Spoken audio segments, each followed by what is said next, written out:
All right, thank you very much, Rufilo, and let me acknowledge you from Journal Newspaper and OFM. I'm thanking you for the opportunity to settle the matter and to set the record straight. So, the Digital Content Creators Colloquium, it is a private initiative that was um, that was put together by the youth of this province, the youth that have reached out to the presidency before they came to us. And they got a feedback from the presidency to say it's a brilliant concept, and it's what needs to be done for the youth of this country, because the youth are on the digital streets and they're creating their own digital economy, and government needs to come and support them. And they refer to the premier of their province, in this instance us. They approached me. It was just before Youth Month. So as you know, that as government during Youth Month, we normally run programs. So they came to me as the spokesperson and I think acting head of communications, to say this is who we are, this is what we want to do, and we are seeking for partnership with government.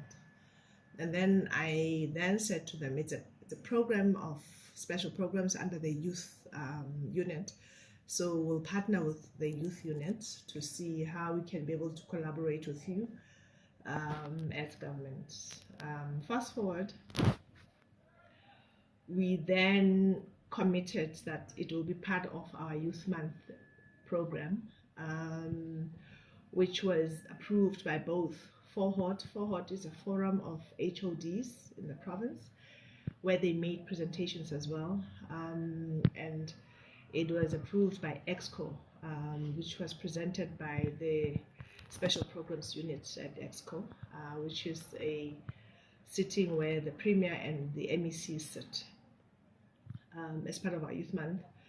And so how we work as government with special programs in particular, they'll be running Youth Month, they'll be running Women's Month, they'll be running other programs that ordinarily belongs to other departments. I'll make a case in point, like Heritage Day.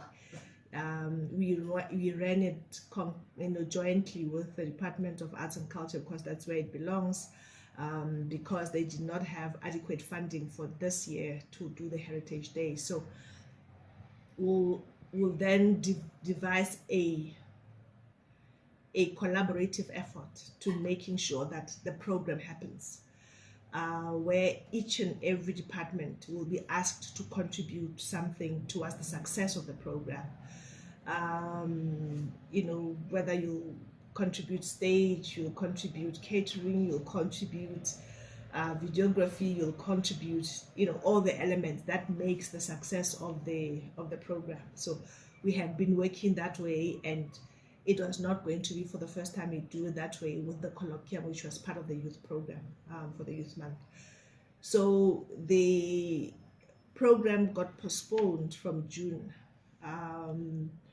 But by the time it got postponed, the acting director general, Dr. Mafole, had already signed a partnership letter that endorses the colloquium, and reaching out to stakeholders, both public and private sector stakeholders, to come to the party and support this initiative, because it is worth supporting. And then the two departments which were approached in government was the Department of Education and the Department of the STEER, with the letter that the acting director general signed. Fast forward to September. So the Department of the STEER contributed towards, I think, speakers of the colloquium, and and then the Department of Education was requested to help with photography and videography of the event. And the HOD was engaged, and the department had agreed to come to the party. And then why I saw these two departments? It's because the mandate of youth empowerment and economic development in the youth sector is part of the Department of Destia. And then with education, I don't know if you know about the three-stream model, where government of the Free State are turning schools, not your normal schools, into sector schools. We'll have specialist schools in agriculture, special schools in ICT. So we're going to bring those ICT schools to the colloquium on the 3 days.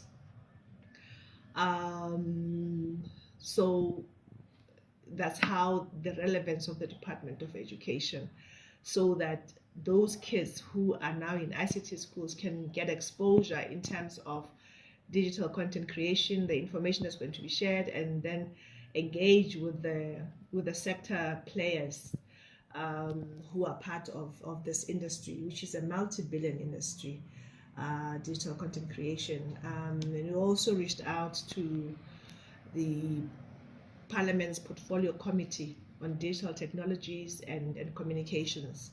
And as you saw, the chairperson of the Portfolio Committee, Ms. Kusela Diko, was here to address the colloquium, and she has also endorsed her support towards the colloquium, and indicating that as a multi-billion dollar industry, we need to drive digital creation as an industry for our youth, noting that as a country we have a challenge of youth unemployment.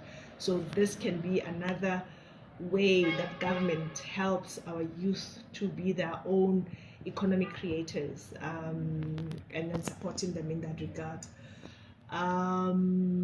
Yeah, so we have moved that way, and it just got surprising that the media would report it the way that they reported it, but for us as government, there's nothing untoward.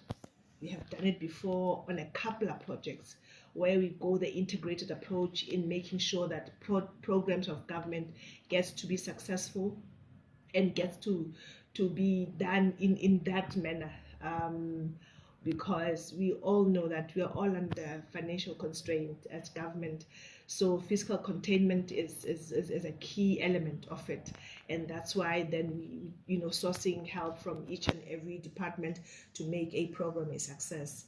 Then what then happened was that we were told as the Premier's office, by the Department of Education, that the CFO of Education is asking that the partnership letter that the acting DG had signed in June include where the HOD can sign. And this was communicated to us on Tuesday. And the office of the acting DG was then requested to amend the letter that was written in June. Same letter, same content as I've shared with yourselves, to then include at the bottom where HOD Malakwani will sign, and then ask the Director General, the Acting Director General, to sign again, but with the date of June, which the initial letter was signed on. So the Director General was not available on Tuesday to sign, and the urgency that was expressed by the Department of Education for them to start their processes on their side was brought to our attention, and that's when I think the letters were sent to the Department of Education unsigned. So there's no letter that was signed by anybody else. The only letter that was signed by the acting director general in June. The letter that went to education was unsigned. So nobody forged anything, nobody misrepresented anything. It is a program of, it was going to be a program of government which got postponed. So where do these the media, the reporters get this? The letter was forged, or I mean, the signature was forged, and where do they get that from?